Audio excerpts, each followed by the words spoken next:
The current issue of the Walrus has a review in it of a new collection by Ken Babstock, one of Canada's leading poets.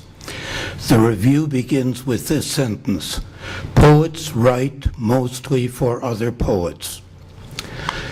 It then goes through what is overall a fairly laudatory review, and at the end says this: "The result for me is the unshakable sense that instead of listening, I'm listening in, eavesdropping on a conversation of which the reader is no longer a part."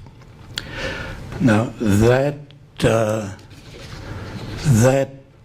reminded me of something that I read at Tree quite a while ago, and in deference to that review, I'm going to repeat myself. Unpublished lament. The time is coming. I wish that I, even once before I die, may have a poem I've written seen in a literary magazine. Full disclosure, I declare I've sent my verses here and there, my rhymes, my rhythms, and my tropes. They came back in their envelopes with words of kindness. We receive so much good writing, please believe. It's not a shame to be rejected, but still I'd like to be accepted. I'll read the journals and try to learn what the editors like. Then I'll have my turn. I've studied and I've made a plan. First of all, don't rhyme or scan. Il Penseroso is a no-no. Andrew Marvell is out of date. Bob Frost and Houseman both don't rate. I've worked.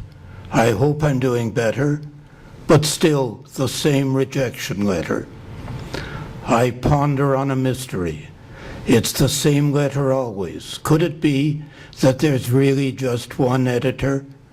One remote, tentacular editor, holding the magazines in awe with a fierce, poetic law.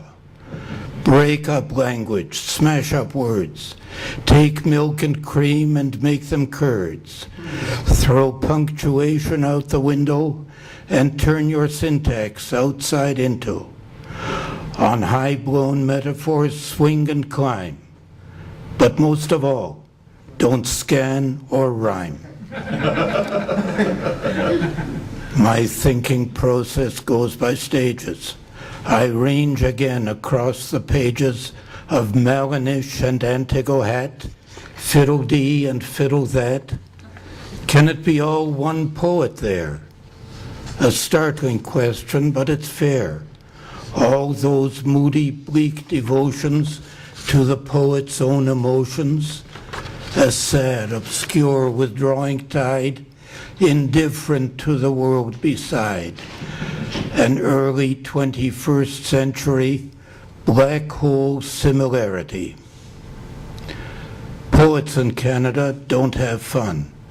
The only sun is a winter sun. By editorial decree, verse is commanded to be free, and steady stanzas marching down the page confront a haughty frown.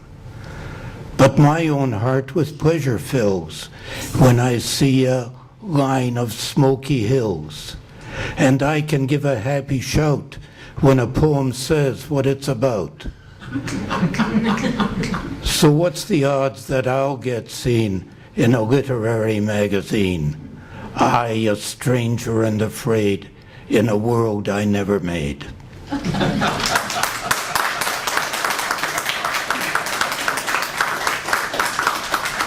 Bravo.